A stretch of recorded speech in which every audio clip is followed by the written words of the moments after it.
నాకు అనిపించింది, అంత పెద్ద మాటలు అంటే వాళ్ళన్నా అంత ఈజీగా దులిపేశాడు ఏందా దావీదు అనిపించింది. అది ఎలా దావీదుకు సాధ్యమైందంటే, దావీదుకు అవి పట్టడం కొత్త కాదు. అది అర్థమైందా? దావీదు క్షణంలో వాటిని దులిపేసుకొని వెంటనే మళ్ళీ రికవర్ అవడానికి కారణం ఏంటంటే, దావీదుకి ఇట్లాంటి మాటలు పట్టడం కొత్త కాదు. అందుకే క్షణపాట్లు అనుకున్నాడు, పక్కకి వెళ్ళిపోయాడు, మళ్ళీ లైన్లోకి వచ్చాడు. ఎందుకంటే వాళ్ళ పెద్దన్న ఫస్ట్ నుంచి తిట్టేవాడే. ఈ తిట్లు తిని తిని తిని తిని తిని రాటు తేలిపోయాడు. మనల్ని కూడా దేవుడు అంతే రాటు తేలుస్తాడు.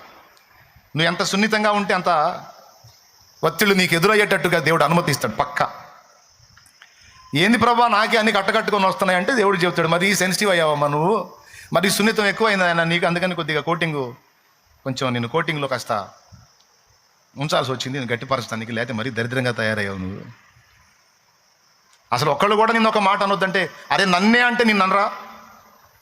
ఈ సమాజంలో, ఈ భూప్రపంచంలో అందరికీ నేనే నచ్చనప్పుడు నువ్వెట్ట నచ్చుతావురా నిద్రమోహోడా? ఈ ప్రపంచంలో అందరికీ నేను నచ్చనప్పుడు, దేవుణ్ణైనా నేనే నచ్చనప్పుడు నువ్వెట్లా నచ్చుతావు నిద్రమోహందానా?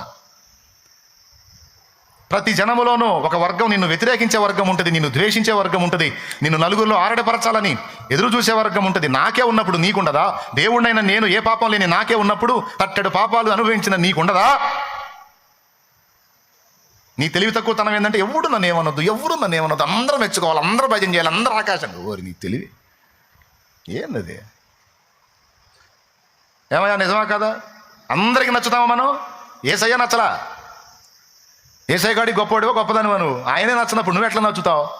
కాబట్టి మెంటల్గా ప్రిపేర్ అయి ఉండాలి.